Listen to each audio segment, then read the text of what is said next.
રાંદેર વિસ્તારમાં ધોળા દિવસે બિલ્ડરની કારમાંથી 35 લાખ રૂપિયાની રોકડ લૂંટ ચલાવી ફરાર થયેલા શખ્સો હજી સુધી પોલીસ પકડથી દૂર છે.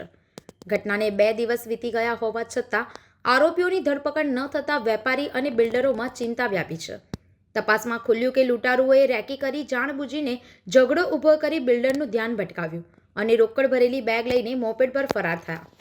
ઉદ્યોગમાં લેવાયેલી મોપેડની નંબર પ્લેટ ડુપ્લિકેટ હોવાનું સામે આવ્યું છે. પોલીસને મળેલા સીસીટીવી ફૂટેજમાં આરોપીઓનો ગુનો આચર્યા બાદ શહેર બહાર ભાગતા દેખાઈ રહ્યા છે. ક્રાઇમ બ્રાન્ચ સહિત વિવિધ ટીમો તપાસમાં જોડાઈ છે અને આંતરરાજ્ય ગેંગ સંડોવણીની દિશામાં પણ તપાસ તેજ કરવામાં આવી છે. સંવાદદાતા સાથે અભિપ્રાય ન્યૂઝ, વડોદરા. આવા જ વધુ સમાચારો જોવા માટે સબસ્ક્રાઇબ કરો અમારી યુટ્યુબ ચેનલને અને જોડાયેલા રહો ફેસબુક, ઇન્સ્ટાગ્રામ અને ટ્વિટર પર.